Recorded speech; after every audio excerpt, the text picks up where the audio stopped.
तो आप उससे जब ये आएगी ना टर्न, तो मैं अपने को स्पॉटलाइट नहीं कर सकती, तो आप जैसे स्टॉप शेयर करोगे तो आप वो कर देना।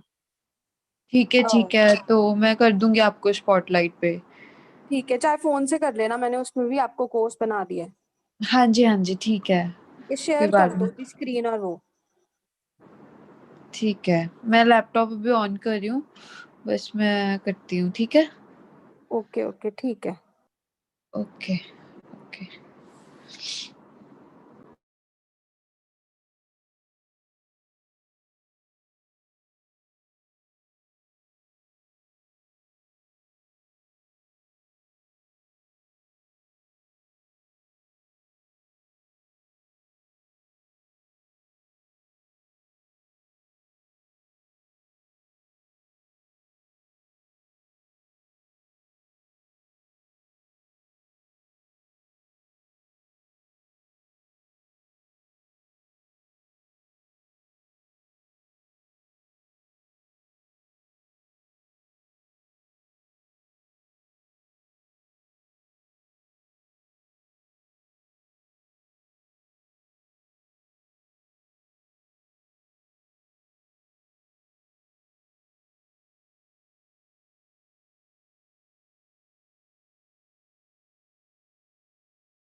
आवाज से परे मधुर साज से भरे अंदाज में बुलाए बाबा पुकार के बच्चिया।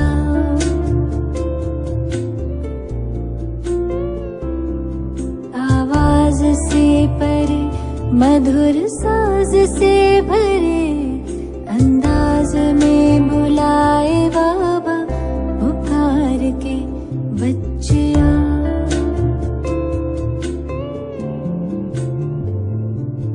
सितारों से दूर सितारों का जहां रहता परम सितारा बेहद सुकून वहां।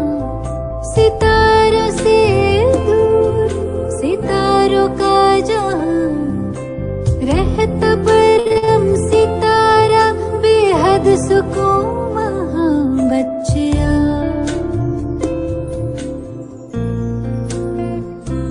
बच्चिया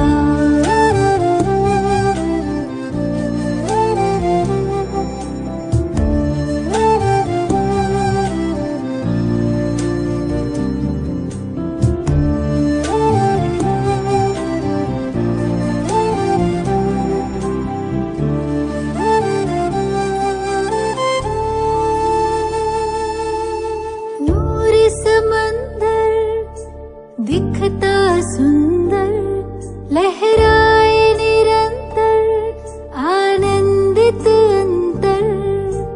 मौजों की मौज लेने का है समा वो प्रेम डोर से खींचे वहाँ।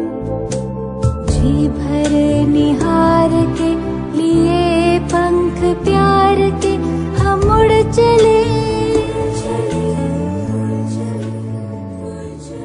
आवाज से परे मधुर साज से भरे अंदाज में बुलाए बाबा पुकार के बच्चिया।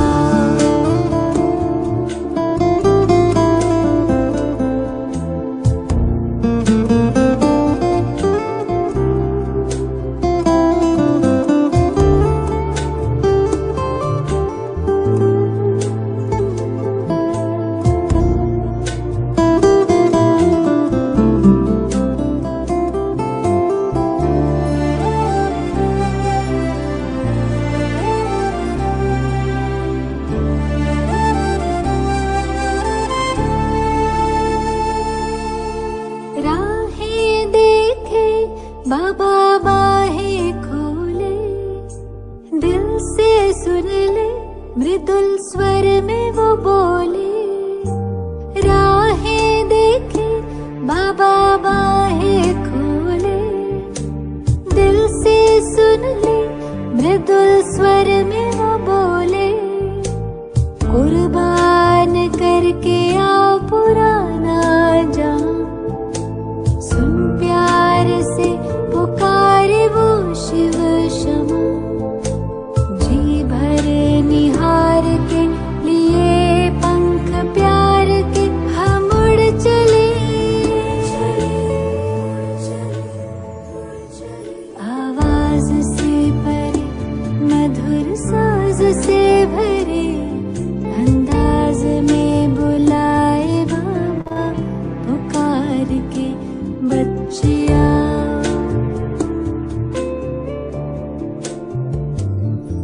सितारों से दूर सितारों का जहां रहता परम सितारा बेहद सुकून वहां। सितारों से दूर सितारों का जहां रहता परम सितारा बेहद सुकून वहां बच्चिया।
योगी जीवन है प्यारा, योगी बनो ज्ञानी बनो, योगी जीवन है प्यारा।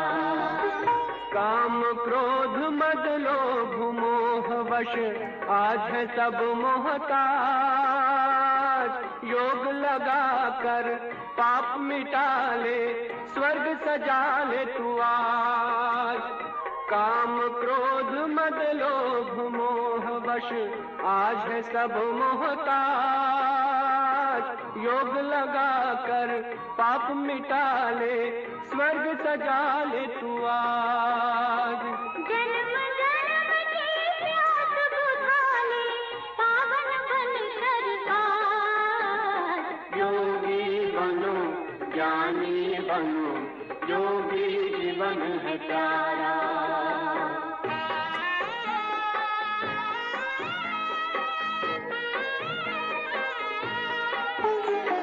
संगम युग में परम पिता शिव कहते हैं राज। तू है एक अविनाशी आत्मा, सुन लो मेरी आवाज। संगम युग में परम पिता शिव कहते हैं राज। तू है एक अविनाशी आत्मा, सुन लो मेरी आवाज।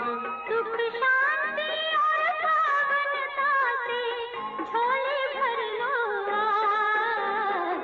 योगी बनो ज्ञानी बनो, योगी जीवन है प्यारा।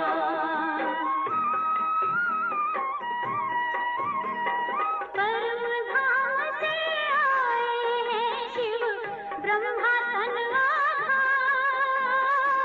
मुक्ति और जीवन मुक्ति का जन्म सिद्ध अधिकार। परम धाम से आए हैं शिव ब्रह्मा तन आधार। मुक्ति और जीवन मुक्ति का जन्म सिद्ध अधिकार।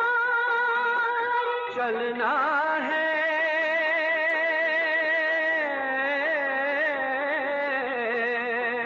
चलना है घर वापस, अब तो यही ज्ञान का सार। योगी बनो ज्ञानी बनो, योगी जीवन है प्यारा।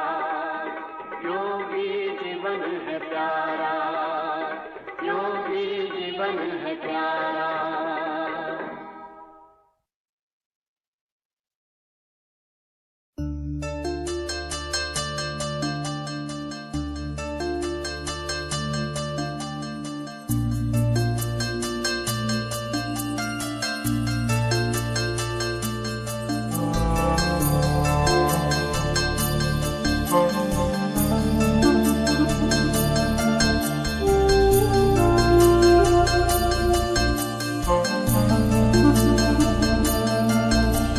झलक तुम्हारी ओ प्यारे भगवन, पलक में भर के दिखा रहे हम। फलक से हम यही गा रहे, कराने वाला करा रहा है, करनहार हम किए जा रहे। झलक तुम्हारी ओ प्यारे भगवन, पलक में भर के दिखा रहे हम। फलक से हम यही गा रहे, कराने वाला करा रहा है, करनहार हम किए जा रहे। करनहार हम किए जा रहे। ओ झलक तुम्हारी ओ प्यारे भगवन।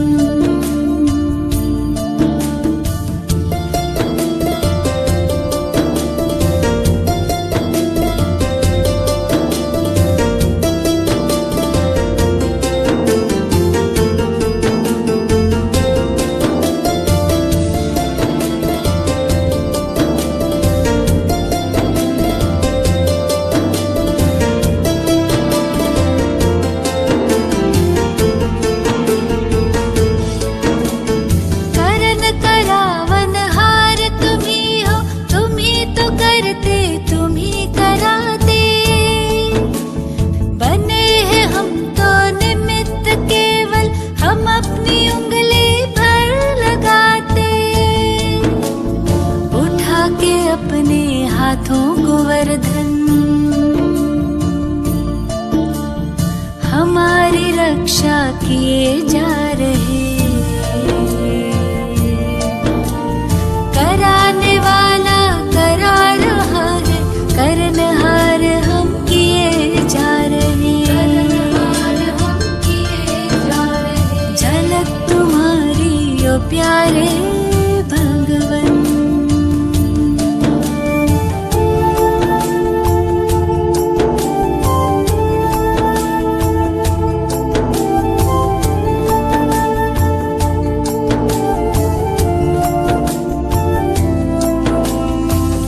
प्रसन्न प्रभु की पालना से तुम ही बने हो हमारे पालक।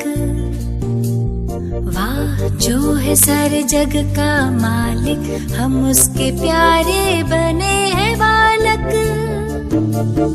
हुक्म ही हुक्म चला रहा है, हम सच्चे दिल से किए जा रहे। कराने वाला करा रहा है, करनहार हम किए जा रहे। करनहार हम किए जा रहे। ओ झलक तुम्हारी ओ प्यारे भगवन।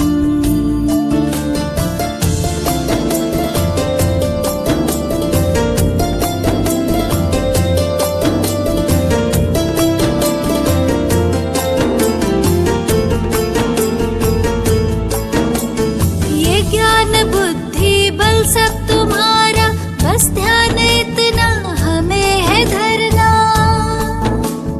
हम भी तुम्हारे, सब है तुम्हारा, अहंकार किस बात का करना।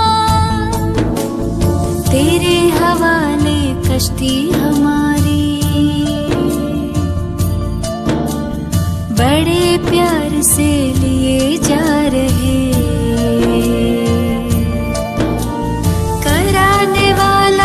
करा रहा है, करनहार हम किए जा रहे।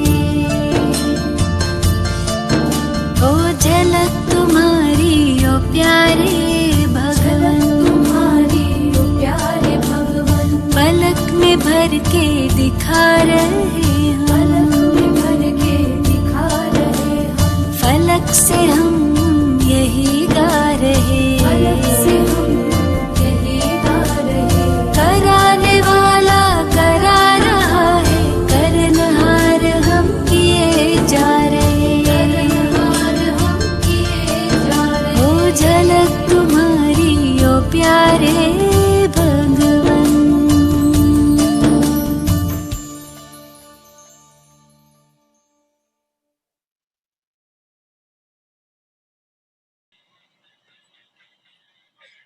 Om Shanti to everyone. Today we are having with us Sister Moira from Argentina. Om Shanti, Sister Moira. Om Shanti Kumar. Yes, am I audible to you? Yes, I can hear you. Can you hear me? Yes. Welcome, Sister, first of all. Thank you very much. Yes, it's really been a privilege for me that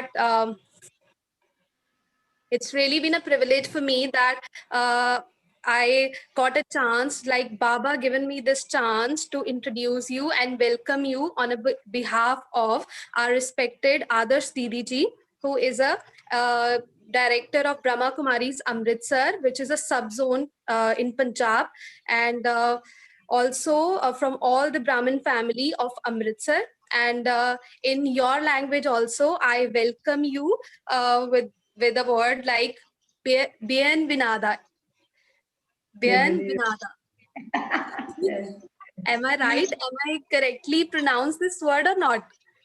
Bienvenido. Yes. Thank you very much. Thank you. Bienvenida. So, and in your word, it's Bienvenida, and in Punjabi, it's called Ji Ayanu. So, Ji Ayanu, sister. Thank you. Yeah, Thank and you. it's a small token of love from all of us. Yes, thank you. Thank you And very much. so now, uh, so on behalf of everyone, I just want to introduce you. Uh, I just want to introduce everyone, about sister. That Sister Moira is born and educated in Argentina. Argentina is basically a very large part of southern. Uh, South America. So South, and amazing part is that South America is the second largest country in after Brazil in Latin America, like South America, and it's eighth largest country in the world, Argentina. So, and also sister is having established a career as a surgical nurse in Argentina, and also studied museum administration arts as a interest, because she has an interest in arts also. And she came across Brahma Kumaris at the age of 24, like 34 years back in 1986. And basically she came to Gyan just because in search of true meaning of love and higher purpose of life. So ultimately that led her to meet Baba basically. Since then, her personal practice and experience uh, and deep divine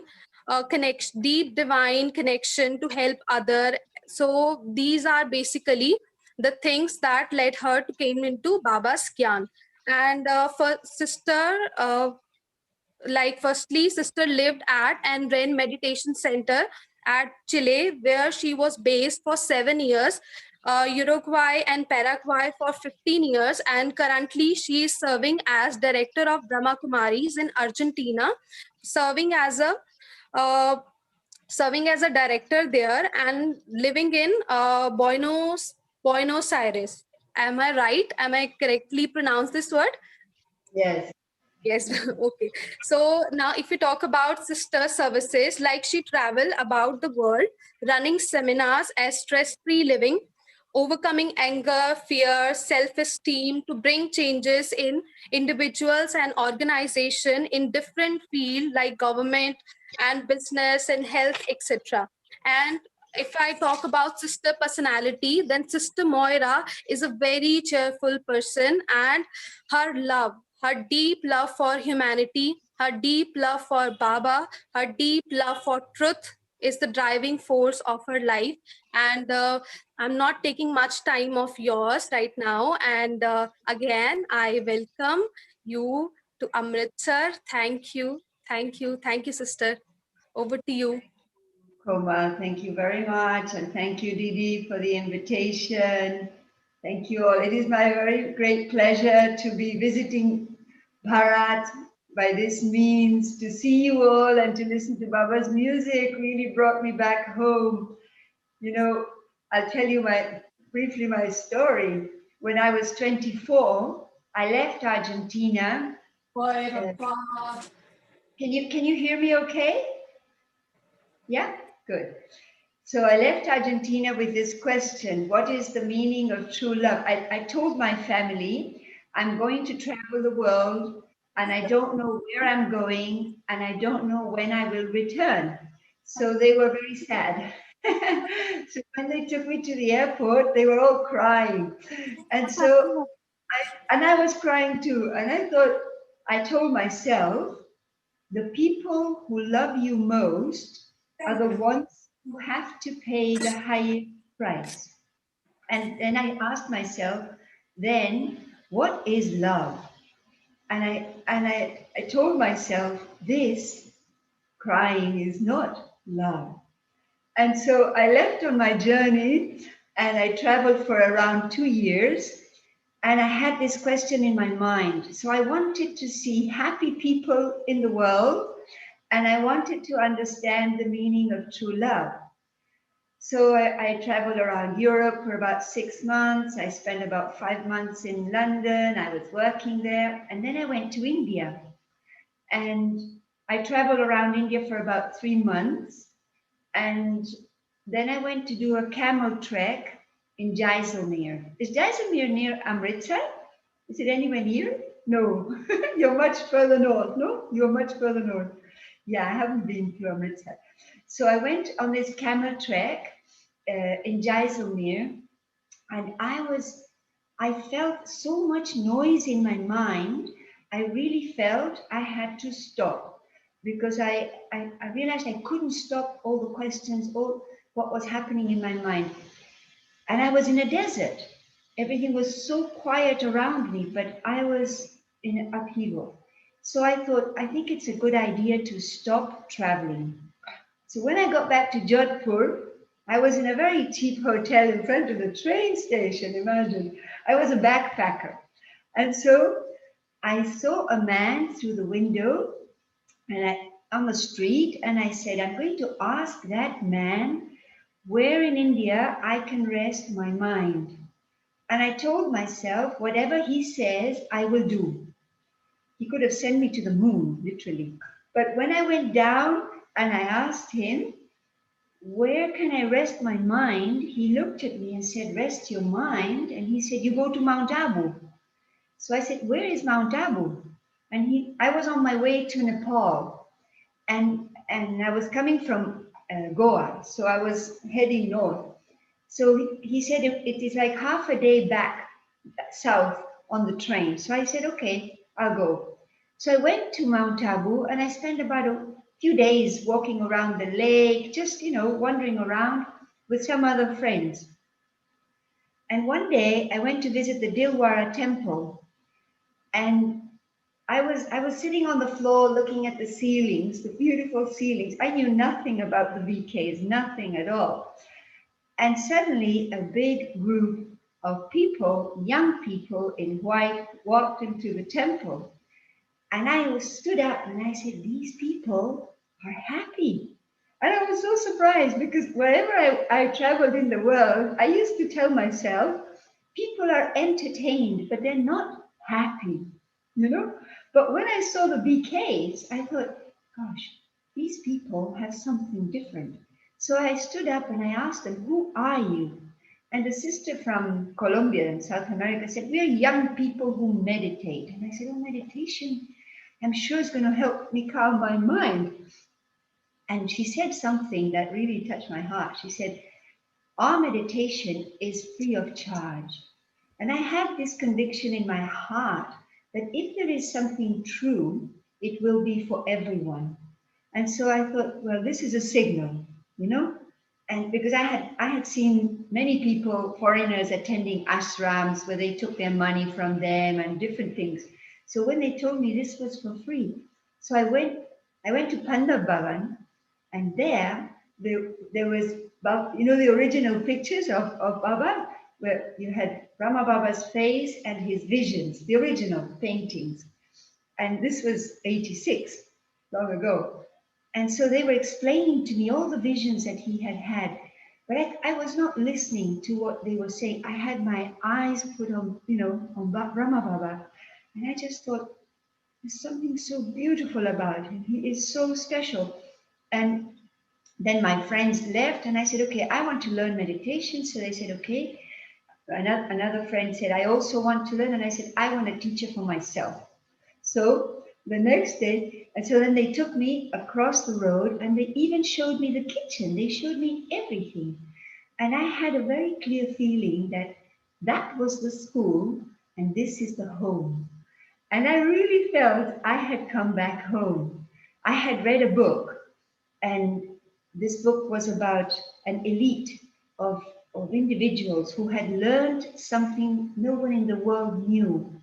And and I searched for that place all around Europe, all around wherever I went. The place was called Castalia. And when I stepped into Pandav Bhavan itself, I said, this is it. This is the place of that elite. And I knew I was part of them.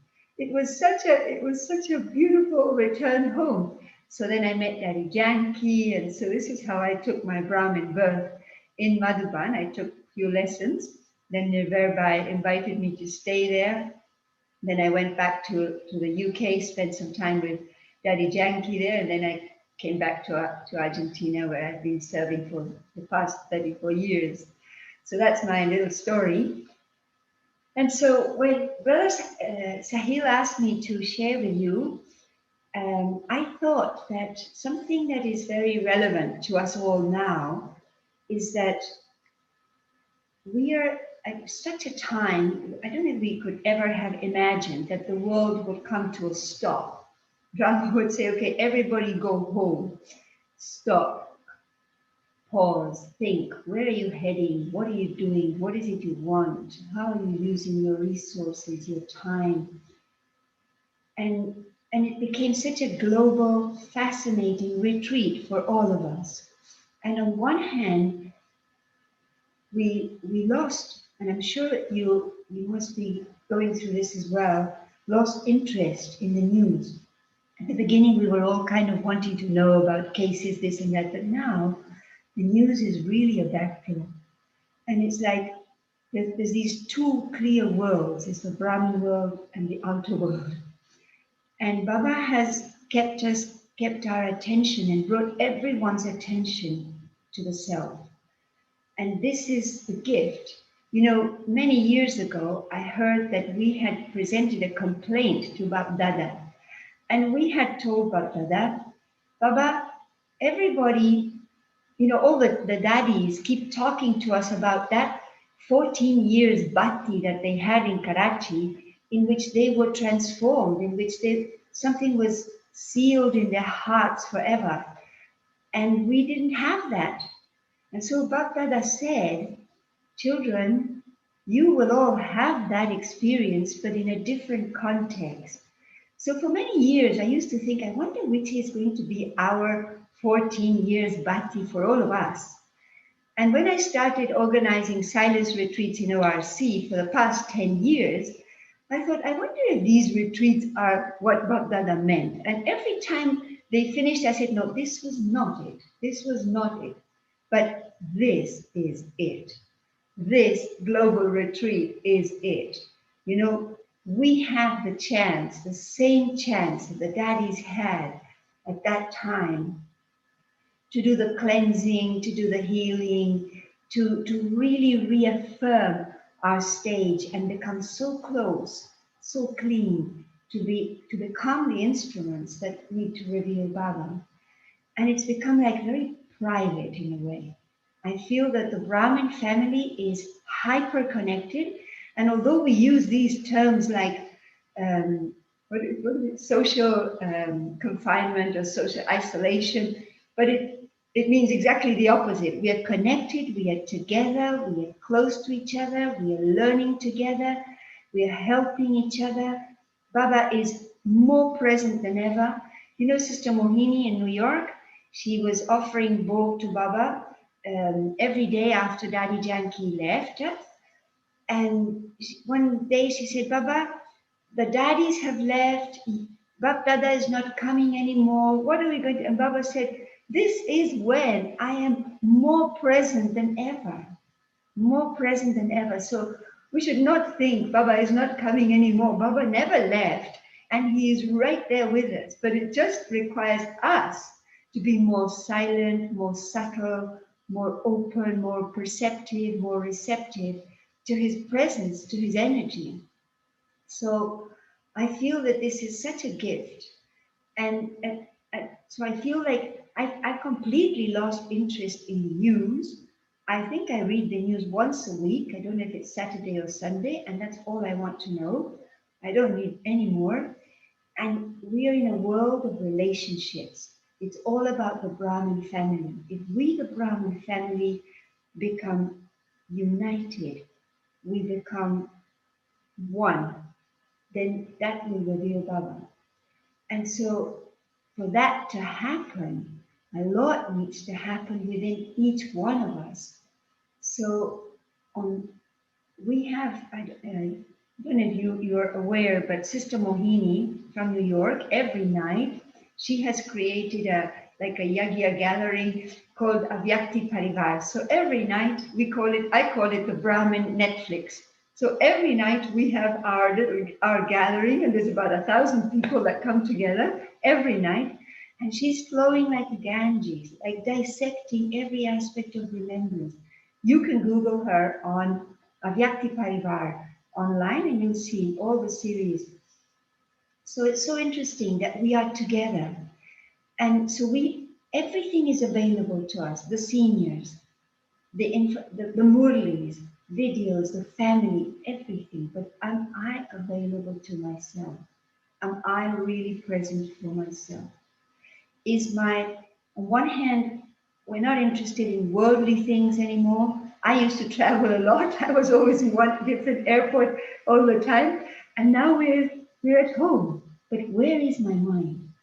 So where is my attention? Where is my interest? Because this is, and Bab Dada has told Sister Mohini in every message she brings every week, a message from Baba telling us, tell the children that this time is a gift from Baba and Rama to prepare for what is to come, to become the angels that will be my true instruments.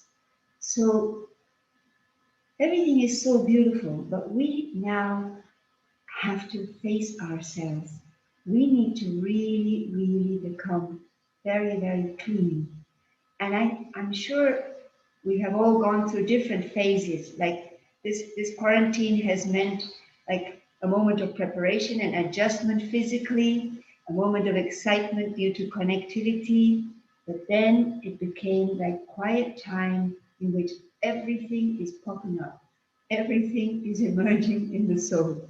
All the undone work, everything that, we have heard Baba for so many years, telling us what to do, telling us how to do, giving us such valuable Srimad, the stages we need to practice. And if we haven't done that, that will show up right now.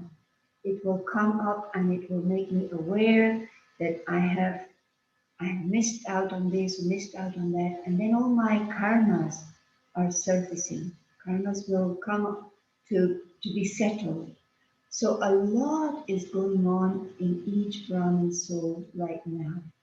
So we have to be very careful with ourselves, very gentle, and very, very committed to one thing that Mohini Ben tells us every night. She says, don't be afraid. Don't be afraid of the things that will come up. Because sometimes such negative Baba says everything has to be cleansed, so everything will pop up. And so we have to see it, and we don't like to see it. And some things may be very painful. Some things may be wounds from our childhood. Some things may be very, very old. And we have somehow not, we have faced in a different direction and in a way haven't dealt with that. But whatever we don't heal now will catch up with us at the end. So healing has to take place now. And Baba is right there for us. He is right there. He is completely present and available in every relationship for us to take his hand, his help, his lap, his heart, wherever we want to sit, in his eyes, wherever we want to sit. So Baba is there. So we have to give ourselves quality time in solitude, in total silence. And we have in a very clever way, we are all Baba's very lovely children, but we have also become very clever in avoiding ourselves. So we get busy in service. And service, because Baba has encouraged us to serve, I sometimes think I've been like a squirrel, traveling the world here and there, moving and moving and moving. You know how squirrels move around? And there's always an excuse that seems more important than to sitting in silence with myself and talking to myself and talking to Baba. So this is that beautiful time. And we can do this together. We can create like a silence party. We can do something. We can spend time together in Baba's remembrance, and this healing will take place. But we need to have a very clear intention, because we could be just sitting in yoga. And if we are not, Baba will give us whatever whatever help we need, but we need to claim it. We need to be there. We need to be very intentional about what it is that we want to do with ourselves. So in this silent introspection, I need to ask myself, what is it that I want to achieve? Because letting go of, for example, carelessness, letting go of vices like laziness. Through these vices, we have committed many sins. We have accumulated a lot of loss in a way. And they are vices that Baba said, these are the most subtle forms of Maya. No? So we now need to be very active internally. We have, in terms of the world, we have to be still. We have to be at home. But now is when we have to be fully active inside. So we need to make our aim clear. What is it we want? Do we really want to become pure? Because Baba has come for that one mission. He has come to make his children pure. And he's doing it since he has come 85 years ago. But I will only become pure if, apart from Baba wanting to do that with me, if I want that. And if I want that, I need to make myself fully available to Baba, and he will show me what it is that I need to clean. And this is when a very deep, honest, very clear relationship with him starts. And Baba is not impressed about my dirt. He's not impressed about the vices in the soul. He's not impressed about the sanskars of the soul. He loves the light. He loves the jewel. He looks at the jewel.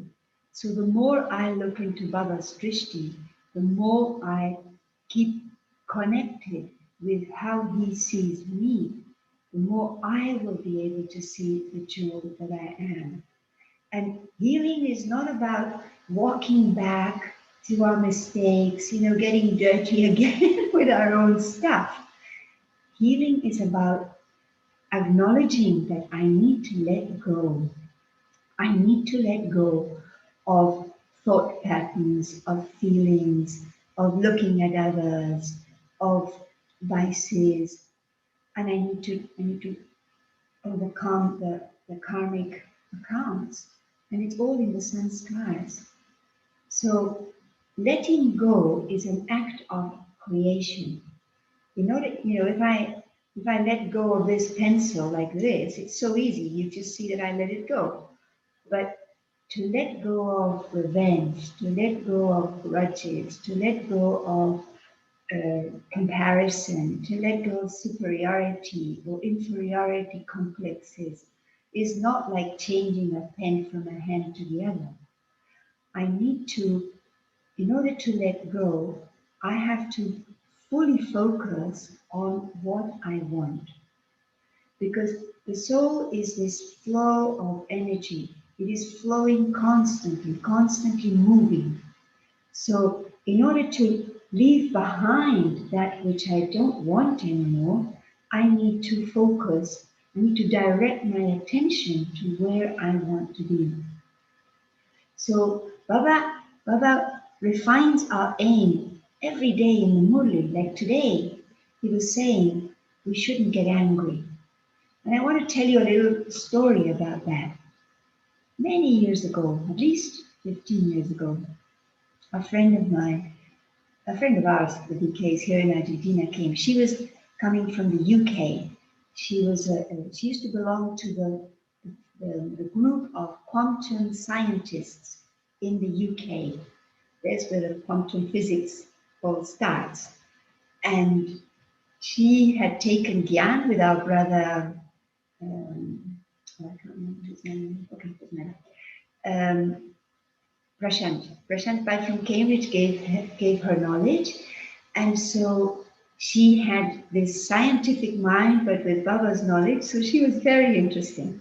So we used to have these conversations with her when she used to come. And one trip that she came, I told her, Antonia, I need to heal. This body had anemia. You know anemia? Anemia? When you have very little iron. And so I said, I have a very severe anemia that I need to heal, and I'm traveling a lot. And I had this arrogance. I was about 40, in my 40s. And I thought, I'm a powerful soul in a weak body that follows me around the world. But I was not paying attention to my health. So Antonia said, when you heal the anemia in the soul, your anemia in the body will automatically heal. And I was shocked. I said, wow, what does anemia in the soul mean? So that left me thinking very deeply. And I thought, so I started looking back into my life, and I thought, which one of the vices have I taken the most sorrow from? So I looked back, I went back into my life, and I realized that since I was a child, I always loved justice. So anything that was unfair, I used to fight for. So I realized I went through my childhood. I used to fight with my brother for the tricycle. I used to fight because whatever happening at school. Then when I was studying in the surgical school, in the nursing school, there was a very unfair situation, and I was leading a revolution in the hospital. And I remember that I would say that there I won the battle, but when I reached my home, that was before Baba, I was so empty and so unhappy. And I said, I won the battle and I was right. That was not fair, but I'm so unhappy. So as I went through my life, even in my Brahmin life, I realized and I said, anemia for this soul is anger. Anger is the vice that I have personally taken most sorrow from. And I think, like all of us, when we want to change something, I say that there's always an angel comes and helps, And so this made me think so deeply that how painful anger is. And so Mike George, do you know Mike George, our brother Mike George from the UK? He's the author of many books. He's a very clever speaker and consultant. He used to travel all our countries doing amazing programs for corporate people. And Mike arrived that day to Argentina, and he was unpacking in his room, and he flipped something in the air and said, Moira, catch. And so it was a book. And he said, look, it's warm from the oven. And the title of the book was, Don't Get Mad, Get Wise. And so I thought, wow, this is exactly what I need. So I just looked at him and said, he's my angel. He's giving me something. This is exactly what I need. And I learned something that really helped me change my life. And Mike says something in his book. He says, things in life happen for us, but they don't happen to us. And so I thought, what do you mean?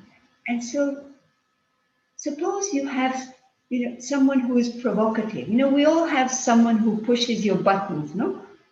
All of us have someone who provokes you in some way, for which normally you would react.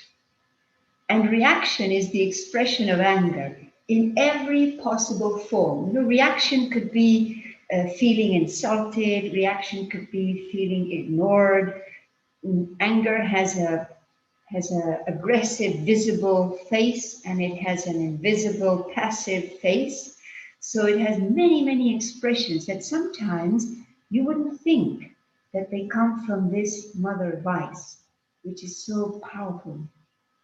And so if we have someone, let's say here with my hand, The person who normally provokes you and makes you react is here, provoking you, doing something that provokes you. And so if I ask you now, is that happening or not? You would probably say, yes, it's happening right there. But if I ask you, is this happening to me or not? You would probably tell me, it is happening here, but it is not happening here.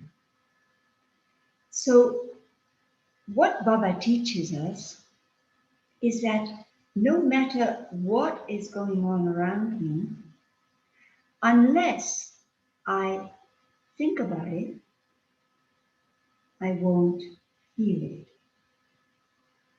So the reason why we react to things, why we hurt ourselves and others, is because we think that someone can make me unhappy. So I somehow believe that let's say my provoker is insulting me. Let's imagine he is insulting me or she's insulting me. So what would I have to do for that which is happening here to happen here? I would have to think about it. So if I'm being insulted and I now feel insulted, who should I forgive? Should I forgive this one for insulting, or should I forgive myself for thinking about it? Who should I forgive? Huh? Myself, right? Yeah. Shalini, it's myself, right? Because if I don't think about it, I won't feel it.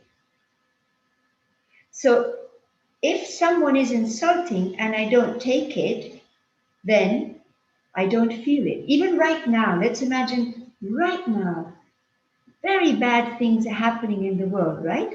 They're very cruel things, very unfair things. But we are here in Amritsar, we are not feeling it. It is happening, but we are not feeling it. So for us, it is not happening. We know it is, but it's not. But if now we sit in front of a TV screen and we watch the videos and we listen and we start thinking about it, then that which is happening there is going to start happening here, right? So that would be allowing that world coming into my inner world and spoiling my feelings. So when we want to heal, we take full responsibility for how I feel. You see? Full responsibility. And I want to do a little exercise with you, because we have probably traveled a long way in our life feeling a victim of someone or something. It could be very small. It could be even happening in Baba's center. The way someone treats me or the way someone speaks to me, the tone of the voice, the attitude, the vision, something in the Brahmin family. This is now where all the cleansing and the healing has to happen. And maybe we feel we are under the influence of someone's personality or position or something. So we now need to make ourselves free from this feeling, completely free. So I want to do a little exercise with you. Do you all have paper and pen with you? Do you? Okay. So I would like you to get a little piece of paper and divide your page. Like if your page is vertical like this, I don't know if you can see my page. Okay, this like this. I want you to divide it into three like this. Like one. Draw two lines like this so that you get three columns, right? So you draw 2 lines down, so you get 3 columns. Not too long, just, okay? So in the first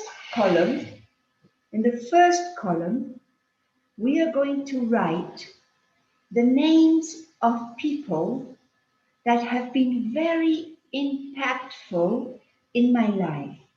And these could be people who had a very positive, very powerful impact in my life. It could be Baba, it could be Daddy Ji, it could be anyone. Okay? So we'll write, and also we will put the names of people who impacted my life in a very negative way. And that could still be happening.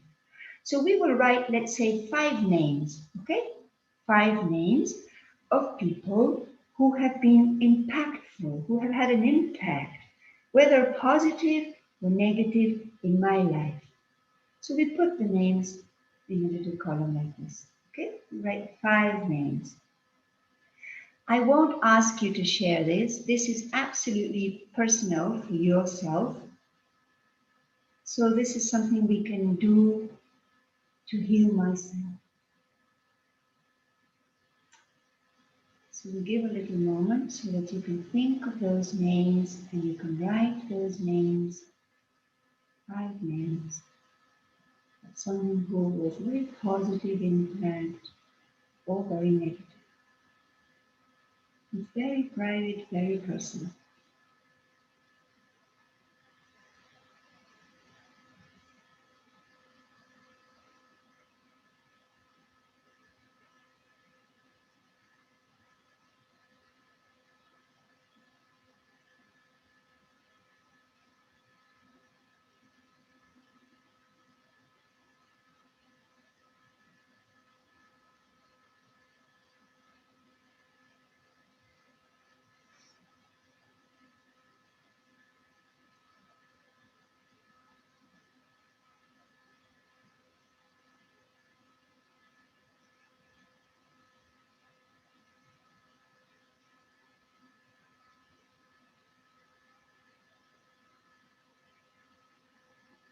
Okay,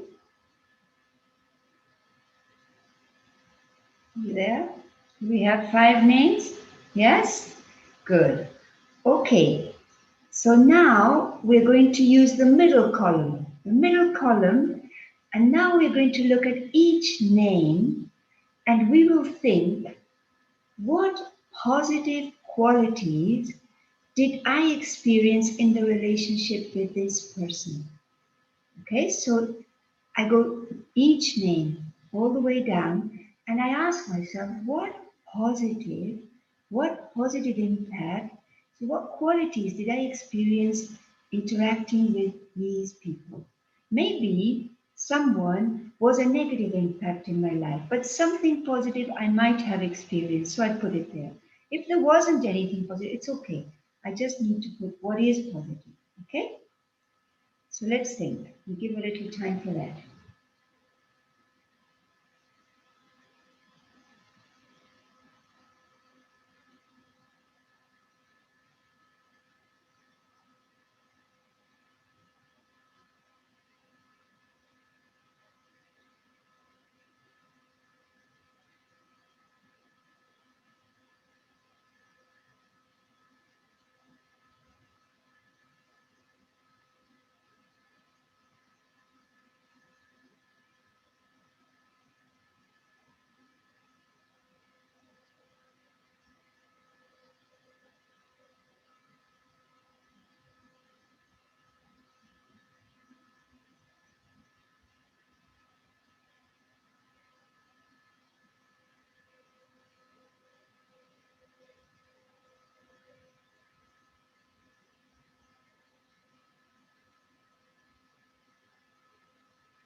Are we ready?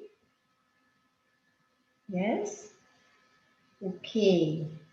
So we have 5 names and we have positive qualities that we have experienced in each of these relationships, right?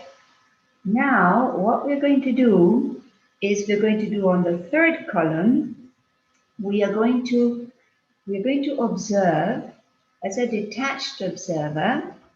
We're going to observe what negative qualities, what negative impact have I experienced from each of these people, the names that I have put. So, for example, if in the first name I had put my mother, she was a BK. My mother I would say, when I put in the first column, I would have put, my mother was so cheerful. She was very creative. She was incredibly generous. I would have put that. But on my third column, I would have put, my mother was incredibly dominant. My mother was sometimes very harsh. Okay? So there's both things. So I will now become an observer, and it's not that I would say my mother was dominant, but what I experienced in the connection is dominance. Okay? So I experienced these qualities in this relationship.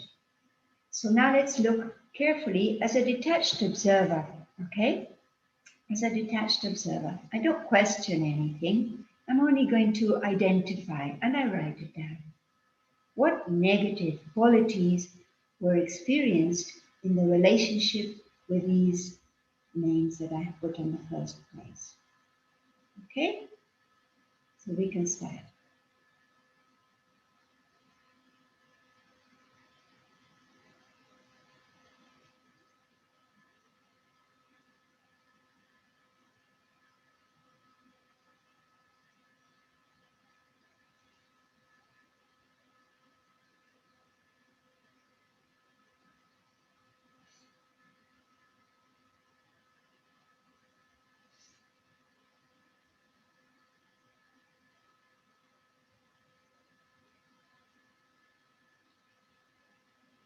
If anybody is joining us now, this is a healing exercise.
Okay? We ready? Yes? Comma ready? Yes? Okay, good. So now what we're going to do, you have your piece of paper the part that has the names, that part that has the names, we're going to cut it off. Cut it off. So the part that has the names, we will cut off. You can tear it off. Okay? So we remove that. Right? Okay. Ready? Yeah? Okay. So now we have two columns. So what do those two columns tell you about you? Because if we experienced this in relationship to these souls, it's not really about them. It's not really about them. If I felt it, if I had the experience of these positive impact, if you look at the positive column, did you feel that in those relationships? Did you feel it? Yes? Yes. So, if you felt it, where were those qualities? If you felt them, where were those qualities? Huh? Inside me, right? Inside the self. Yes. So everything positive that you experience in connection to someone is always about you. It is always about you. You know, even if, for example, I think of someone whom I loved so dearly, like Daddy Ji. You know, many of you knew Daddy Prakashmani. And Daddy used to, when in her presence, we used to feel so happy. We used to feel so valuable. She used to make us feel so great. But where could I feel what I felt? Was I feeling her greatness or my greatness? Right? So I can only feel in my heart my qualities. You see? And this is what Baba does for us. Baba is the Almighty. Baba is all powerful. But when we look at Him, He awakens what is within me. So Baba says, children, you are like the Father. You are complete. But now you need to look at me to know you. No, it's such a wonderful game. We look at God and we know, Baba this morning was saying, oh no, it was something I was reading yesterday to a group. By remembering me, you know me, Baba was saying, no? So you know me, but by knowing Baba, we know myself. So Baba is really the mirror of what is inside the children, right? So now we go back to our exercise. Those beautiful experiences I had with these 5 people are all about me, my qualities. It is what I shared in that relationship. You see? If the relationship is the flow of energy from 2 sides, the experience that I had in that relationship was the qualities that I offered. The qualities that I offered. Do you agree? Yes? You all agree? Brother Ravi, you agree? Yes? Rajan, you agree? Yes? Okay, I can't talk to you because you're all in the Hindi channel. Okay? So all the positive things that I have experienced are about me. So now if I look at the other column and I see all these negative qualities that I experienced in those relationships, it was not about them. It was about me. Do we see that? Do you see that? You agree? Huh, Ravi, you agree? Yes?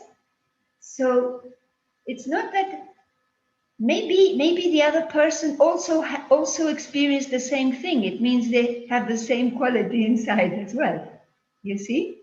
But once we understand this, anything negative I experienced in a relationship was about me. I no longer am a victim. Do you see this? If I understand that anything negative that I experience in any relationship, with my mother, with my father, with this, it's about me.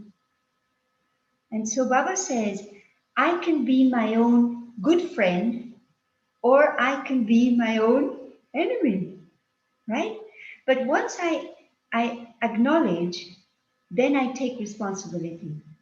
And then I make myself free. Because I stop thinking that I am anyone's victim. Understanding that I am not a victim of anyone is a long way in the healing path. Because otherwise, I legitimize projection and I blame and I justify the expression of my negative sanskars. And I think that, I'm expressing them, but I think it's about you. And then I feel that my pain is justified because you are giving me sorrow. You see? And so this is the victim and perpetrator game. And we need to step out of that. And once we understand that nobody can make me unhappy. I'll tell you a little experience within my Brahmin life with my seniors. And I know we all go through this. And there was a time in which I used to, when I was born, well, many years ago, I would say, I was a baby Brahmin. And I had so many expectations about my seniors. And I thought that they had to be perfect. And I thought that they had to love me and care for me like Mama and Baba would. And I just had so much expectation. And every time we create an expectation, what do we get? We get deceit. Because no expectations coming from the ego will ever be fulfilled. Right? So it took me a long time to think that, I wasn't getting enough attention and I was this and I was that. And I was always playing the victim. And I used to think, and what does the victim think? The victim compares. I don't get as much attention as so and so, So I felt all these negative emotions, coming from a completely wrong awareness. And so Baba teaches us that we are free birds. We are his angels. And we are creating our world. Our world is exactly what we think. So it depends on the thoughts that I create and the feelings that I feed to myself, what experience I have. And it took me a while, I was very lucky because someone came to Argentina and I was complaining about my seniors. And she said, you know what? You need to heal this. Because if you don't, this will catch up with you at the end. And she invited me to a retreat. It was a very unique retreat. We were 5 people with our regional head. And we spent like 3 days just in a conversation. It was so amazing. And suddenly, because I had this intention, when we have this pure feeling, Baba, I want to become, I want to heal, I want to become free from these negative projections. And I went to New York with that aim. And so suddenly I just saw how this soul was an ocean of knowledge, how she was like just flowing purity. And so I started thinking, I wonder if all the things that I have been feeling had anything to do with her. And I realized that it was always my negative thinking. It was always my projection. And I really felt that that expectation, you know, always wanting from someone, wanting. Baba is the source, Baba is the ocean, and he's there. And Baba says, children, claim your full inheritance from me. So, and we expect it from someone who's doing the same thing. No? So I came back to Argentina with such a feeling of joy that I had something inside me had healed. I had no more feelings that I expected anything. And then I just thought, I should be cooperating rather than complaining and expecting, you know? And this is what I felt. And it's not that we should as an obligation, it's what we're meant for. Baba is turning us into his instruments.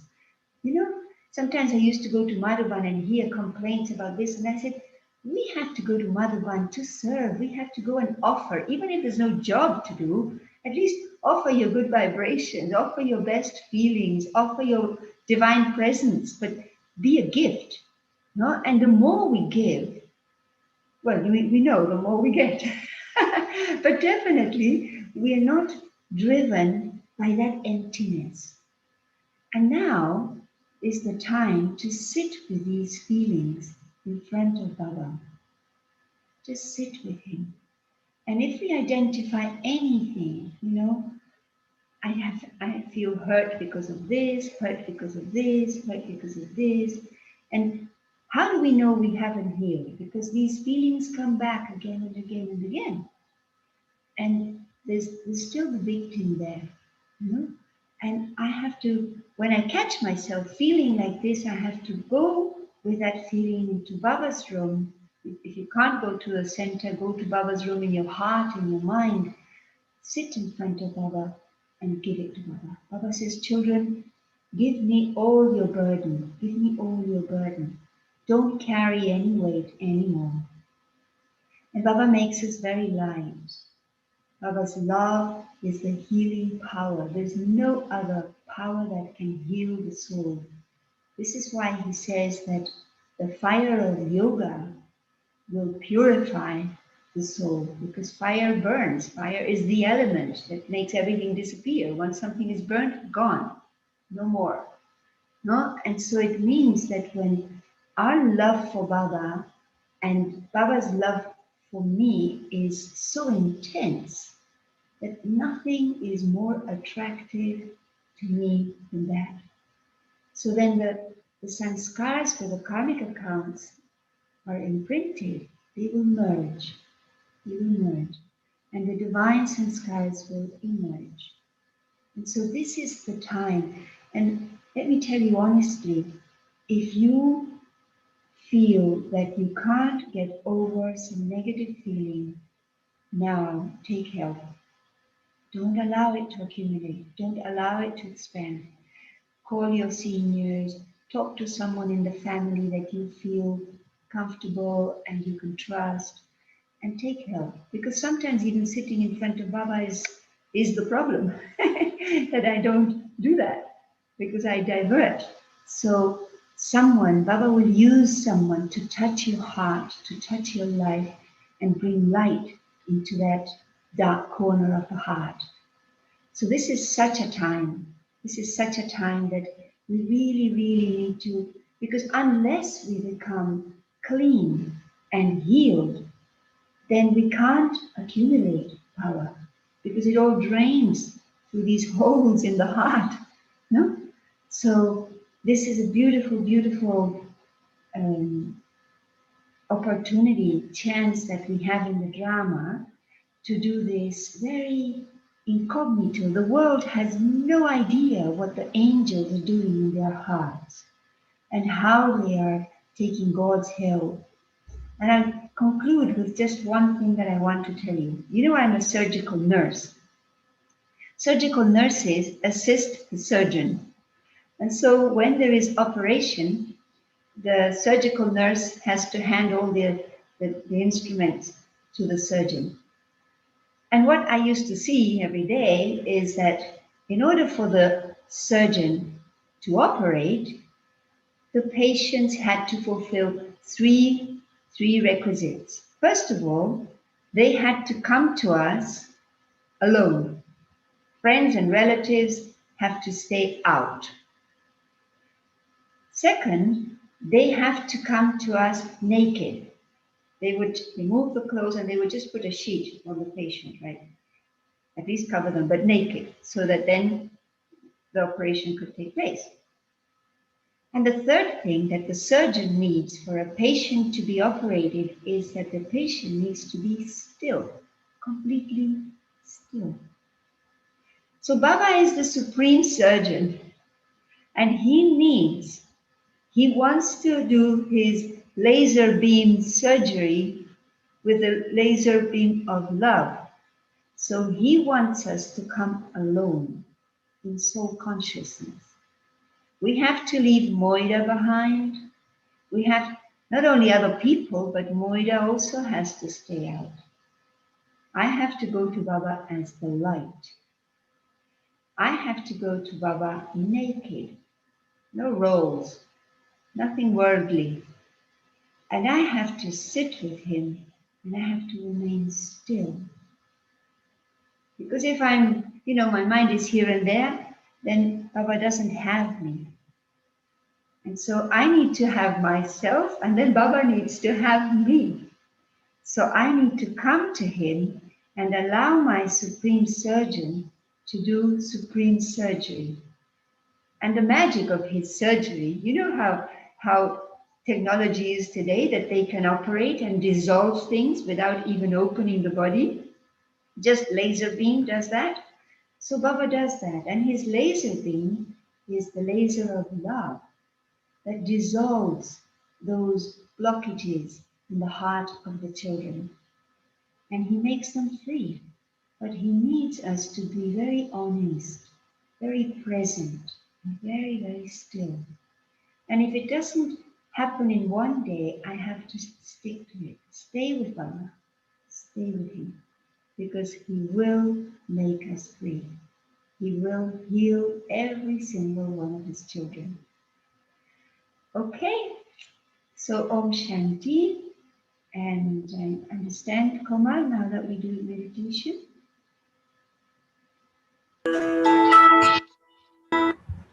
I hope this is useful to you, and I hope that you can, when you look at those souls, you see in the list, it is nothing to do with them, nothing.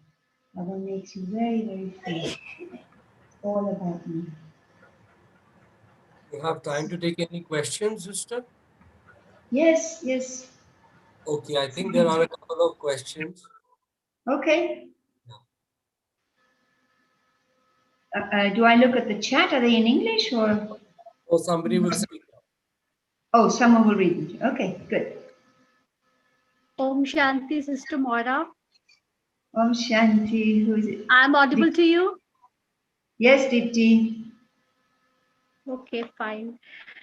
Thank you so much, Sister Moira, for your deep divine words. It's really mesmerizing experience with you.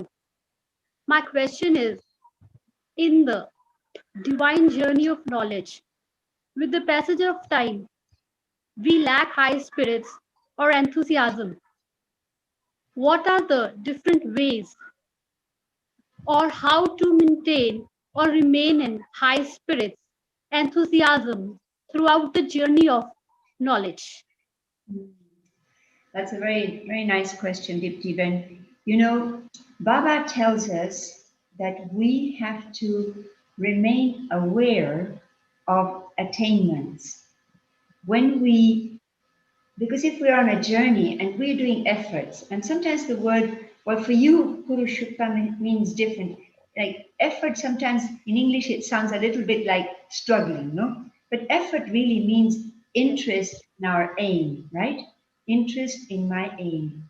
So in order to keep on track and to keep moving, I need to be able to acknowledge what I am gaining on this path. If I feel that I'm gaining something, then I will appreciate my life. Our life is amazing. Our life is so valuable. So, but if I don't look at my attainments, Baba says, make a list of your attainments. And then when we see how much our life has changed from what we were, what we are becoming.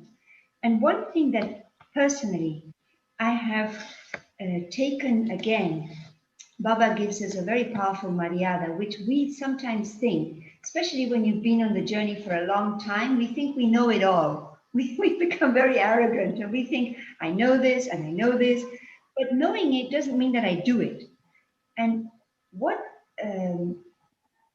I have taken back is like doing the chart.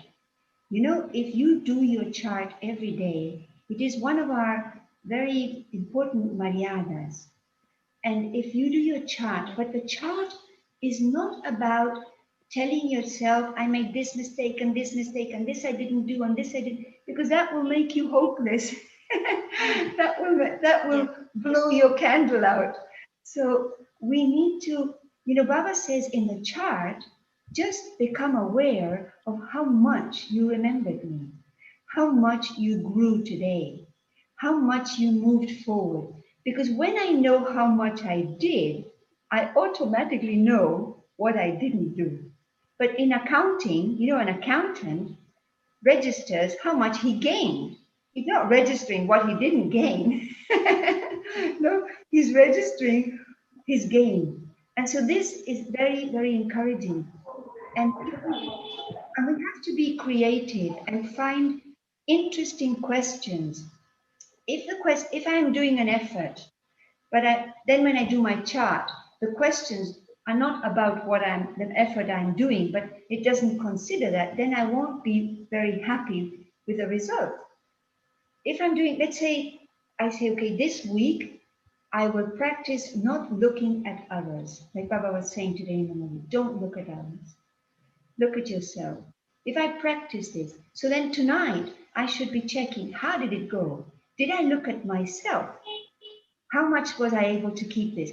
And if I see that I managed to do it, I will feel that I'm growing, you know? And this is, we are in a game right now. I'm in a retreat place, very small retreat place, with two other people. We're taking care of the place. So we said, okay, this week we are going to, we're not going to talk about anyone, and we're not going to talk about the past. So we have a little, we put it on the table. Don't talk about anyone, don't talk about the past. We put it on the kitchen, in the kitchen. I have it on my desk. And you know, it's so fascinating. What do the Brahmins talk about if we don't talk about people or the past? So it's quite interesting because we become quiet and we become interesting. And so, you know, because then you realize how much time and energy we lose talking about people and the past. So we're practicing this and it's fun. So we're measuring. So this morning after Muli, the three of us said, how did it go? And yesterday we identified that at one point we did talk about someone. I said, look, we failed there. But it was the only time during the whole day. It was fascinating.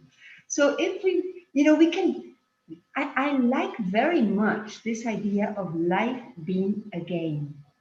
You know, if you practice a sport, I don't know if in India you play tennis. Do you play tennis in India? Tennis? Yeah. I used to be a tennis player. So when you play, many balls go and hit the net and others go across, but it doesn't really matter. If you hit the net, you're still playing. And if the ball goes out of the court, depends if you're single or double, then you go into the court, you want to play, you want to win in the sense of you want to have fun. But if you don't win the game, it's okay. You're always playing. And I think that in Brahmin life, it's so important.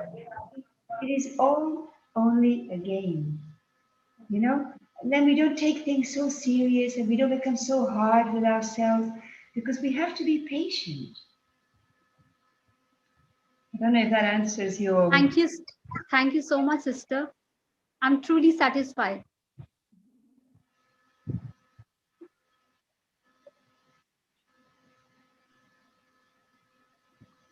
Om Shanti, sister. Oh, Shanti, who is it? Yes. Salini. Shalini. Shalini this side, yes. Shalini went this side. So we are so delighted to have you, and it was a great to hear from you, your experiences. It was beautiful. And believe me, my question was on anger because Baba told us about anger today. So I wanted to ask question about anger, but you explained us so well that I'm mute now.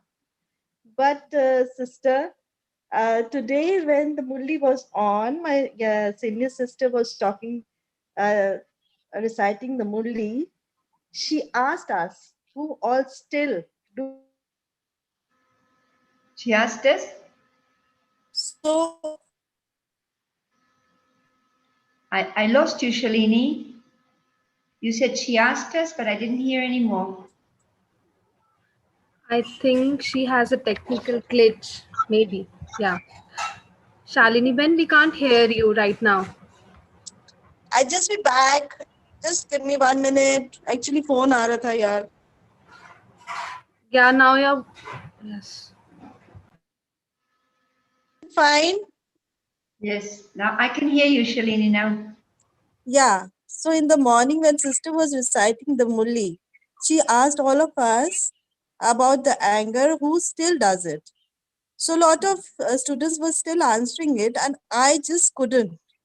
I just couldn't say that I still do it because I myself think that I'm still over the anger, but I still couldn't answer her. And those still those small anger bits are still in me. How can I just get over them? Well, I think we're all on this journey, Shalini Ben.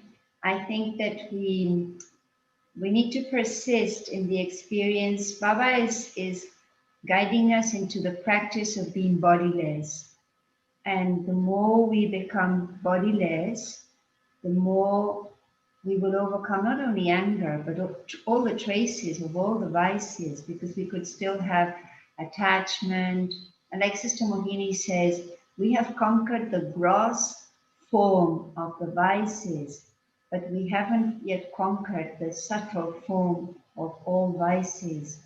So I think that this practice of the 5 forms that Baba has given us to emerge again and again and practice the eternal form and emerging the awareness of being peace and being love in the silent home, and then being the pure, the original stage of the deity, so innocent, so pure, so perfect, and then the worthy of worship form, in which we are the bestowers of blessings and we inspire people.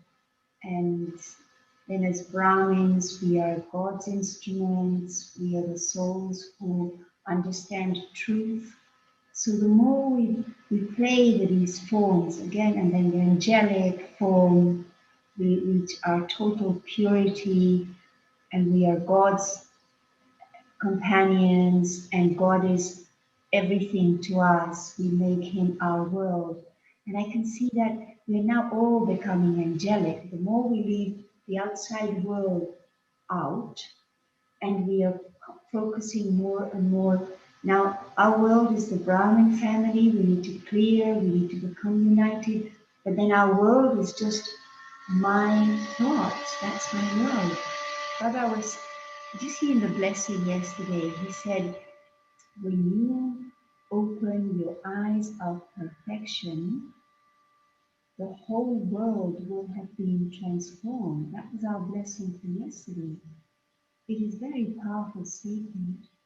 I think we need to really think who we really are, who we really mean to the world. And sometimes we just get driven by our little agenda, little things, and we forget that Baba is really waiting for us to become ready for that amazing scene, the amazing scenes of revelation. Because Baba says people will just look at you, they will see me. Imagine. Look, they will look at us, the children, and they will see God, God's qualities. So this what is more important for us right now? I think that this is such a time, so we have to persist, persist. I would suggest, Shalini, if you want, you can Google Avyakti Parivar, and there are System of Meanings classes, there are different playlists, and there are playlists on the 5 forms, and and she describes this in such depth. You know, something very magic happened when Daddy left us. It's like Baba emerged, Mohini blossomed. It's like she became like a Ganges, you know. And she told us that she had spent the last 2 years, because of her health, she was very, very quiet in New York. And somehow the angel was preparing to offer that quality sustenance. So if you want to explore those sessions, I'm sure you'll take a lot of benefit. They are these 5 forms, and she described all the qualities of the soul. So many different things. But they're in playlists. So each playlist might have like 5 sessions or 6 sessions. Very beautiful. It's only half an hour classes, half an hour. And it's very, very insightful, because we have heard, you know, Baba says, remember me, remember me, remember. But then what do we do? Why don't we do that which is so important for us so much as we need it? Why don't we do so much as we need it? Because we still don't understand it in the depth that we need. And what I feel myself, and with this I finish, is like a new renewed interest in what remembrance means to me today. You know, like being with Baba. And it's not just about sitting in yoga in front of a picture or a red light or some music. It's really being God's companion, making him present in my heart, doing whatever I'm doing. And I heard from one of the seniors in Madhavan, when you people become real karma yogis, you will become stable. And that's it, because we spend most of the day doing things. And so we need to integrate remembrance into everything we do. Thank you so much, sister. Thank you. Thank you, sister. Thank you. Yes.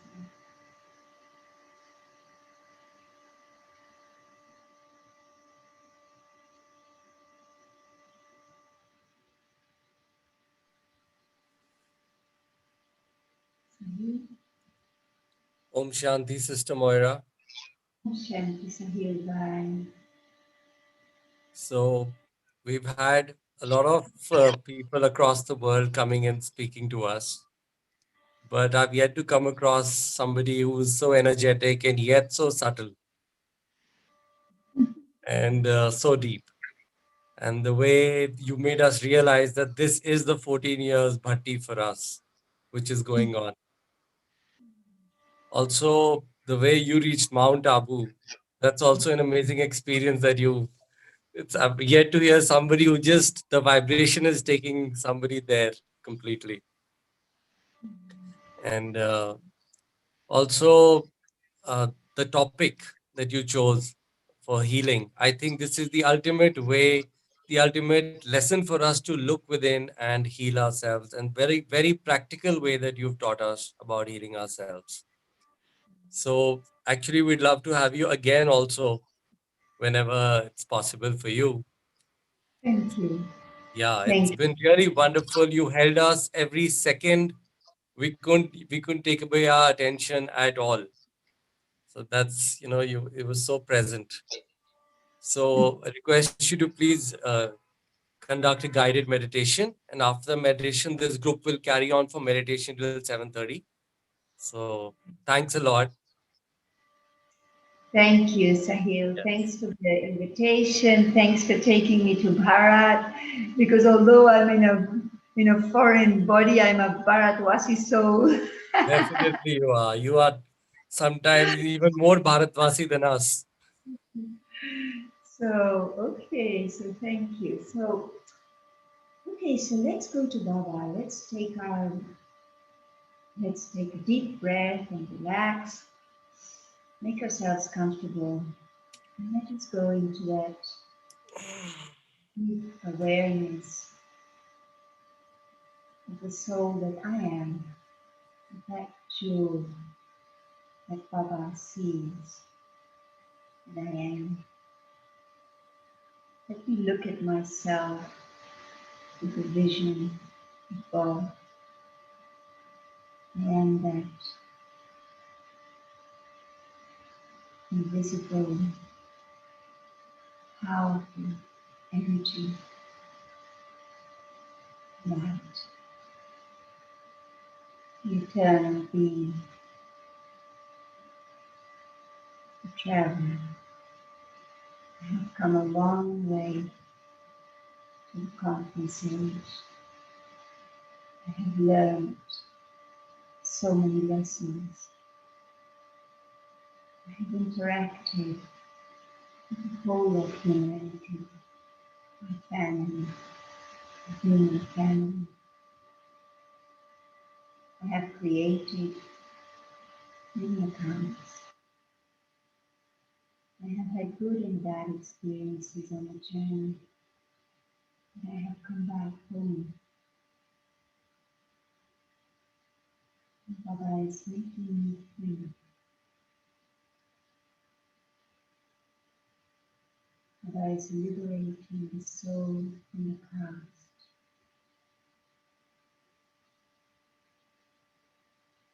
So I see myself as a free bird, and I'm able to fly to Baba. And I go to the subtle region, the world of light, the world of angels. Baba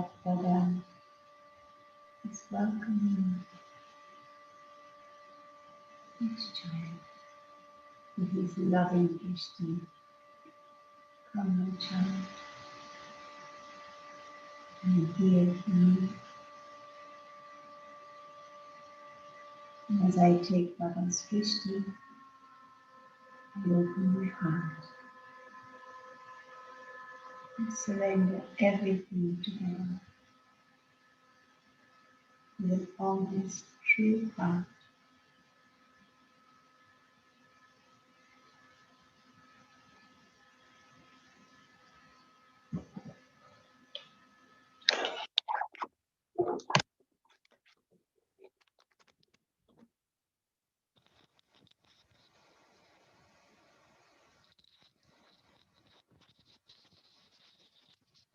Baba accepts me as I am.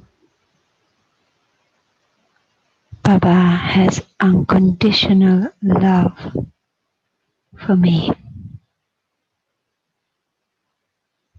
Baba does not question the child. He embraces me with his loving drishti. He makes me free. His love is true love. It is the love that heals the wounds of the past.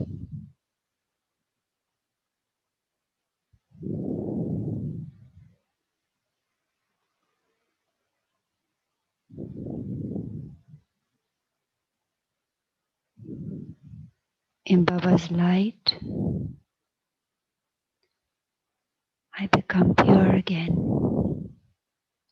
completely free, no burden.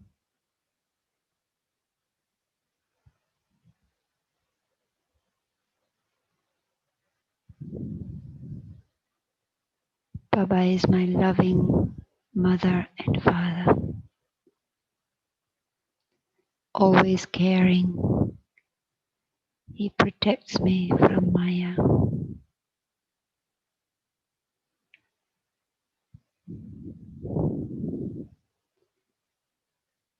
And with this very beautiful feeling, I become incorporeal and fly back home to the soul world, to the world of complete silence. And I see myself as a bright light, bodiless, no gender, no culture, no time. And I am suspended in the light of Baba's presence, the supreme, the divine, the source, the ocean of love. His waves of love fill the heart, and I just dive deep into the ocean of love. I allow Baba to heal my heart, and I remain silent. My mind rests, and I absorb the light of the Supreme, His power.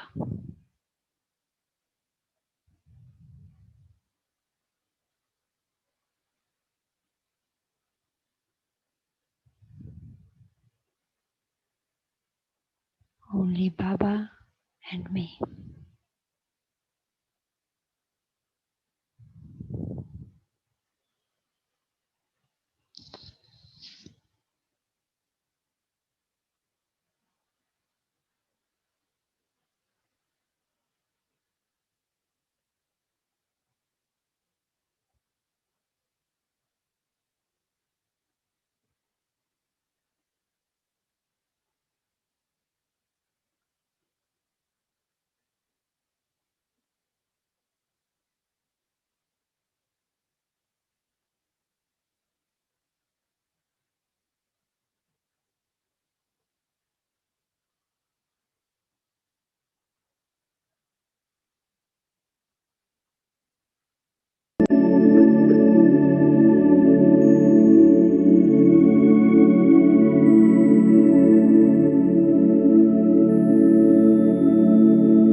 सदा महफूज हुए हैं दाता तेरी याद में, बिन मांगे सब कुछ है पाया, क्या मांगू फरियाद में। हम तो सदा महफूज हुए हैं दाता तेरी याद में, बिन मांगे सब कुछ है पाया, क्या मांगू फरियाद में।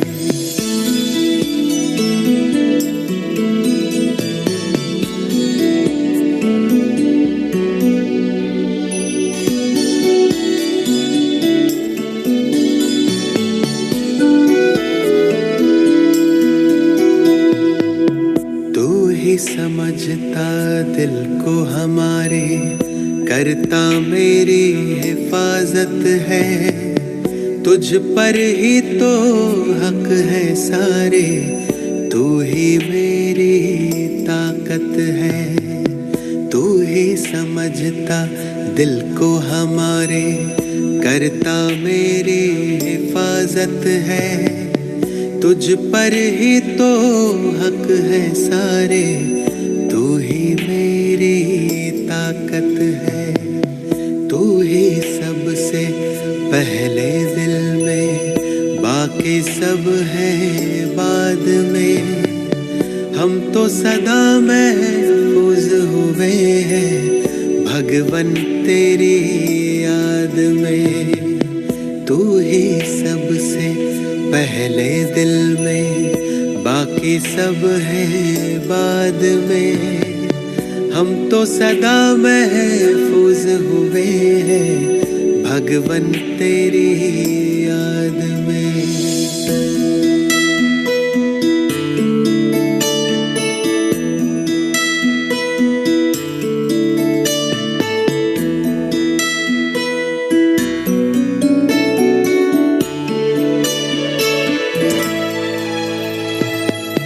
दिल जो गाता तू वो गजल है, तू ही भरता मुझ में बल है। तुझसे मुकम्मल मेरी सांसें, तू ही जीवन सबका तराश है।